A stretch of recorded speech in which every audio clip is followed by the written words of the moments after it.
Have you been learning English for years, but still struggle to understand native speakers? Do you keep downloading courses, watching YouTube videos, or memorizing vocabulary? Yet somehow, you still don't feel fluent. It might not be because you're lazy. It might not even be because you're using the wrong method. It could simply be because you're learning in a way that doesn't fit you. Today, let's look at the 5 most common types of English learners. See if you recognize yourself. Type 1, the sprinter. You start strong. A new year begins. You find an inspiring YouTube video. You buy a new course. And suddenly, you're studying 2 or 3 hours every day. Then a week later, you stop completely. A month passes before you study again. The problem isn't motivation. The problem is relying on motivation. Motivation comes and goes. If you only study when you feel inspired, your progress will always start over before it has time to build. Type 2, the collector. Let me ask you something. How many English PDFs have you downloaded? How many YouTube playlists have you saved?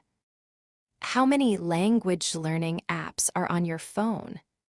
If the answer is too many, you might be the collector. Collectors love finding new resources. They always think, this course looks even better. Or, I'll save this video for later. But later never comes. Instead of finishing one resource, they keep searching for the next perfect one. Learning becomes collecting. Sometimes, the fastest way to improve isn't finding better materials. It's finally finishing the ones you already have. Type 3, the perfectionist. Before you say anything in English, you check your grammar, your vocabulary, your pronunciation, maybe even the word order. By the time you're ready to speak, the conversation has already moved on. Perfectionists often know much more English than they realize. Their biggest challenge isn't a lack of knowledge. It's being afraid of making mistakes. The truth is, nobody becomes fluent by speaking perfect English from day one. Fluency usually comes first. Perfection comes later. Type 4, the mission learner. This learner always has a reason to study. Maybe it's IELTS, a job interview, travel, a university, or moving abroad. When there's a clear goal, they are incredibly focused. But once the goal disappears, so does the motivation. Without a destination, studying starts to feel pointless. Having a goal is powerful, but lasting progress usually comes from building a system, not just chasing a deadline. Type 5, the someday learner. I'll start next week. I've just been really busy. Things will calm down next month. Sound familiar? The someday learner genuinely wants to improve.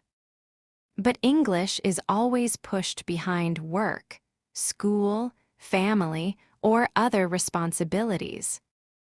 They're always waiting for the perfect time. The problem is, that perfect time almost never arrives. Weeks become months. Months become years. and their English stays exactly where it is.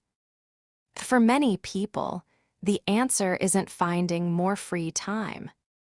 It's making English part of the time they already have.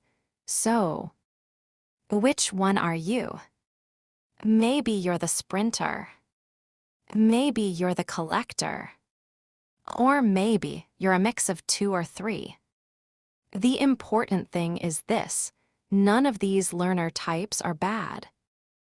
Every type has strengths. Every type has weaknesses.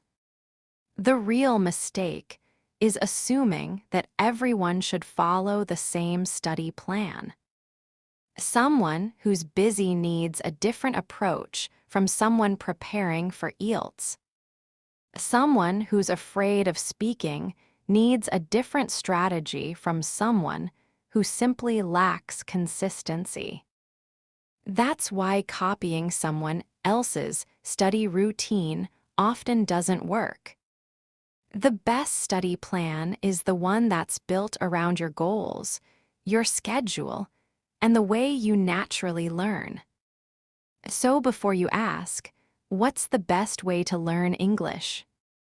And ask yourself, what's the best way for me to learn English? And now I'm curious, which type are you? Let me know in the comments.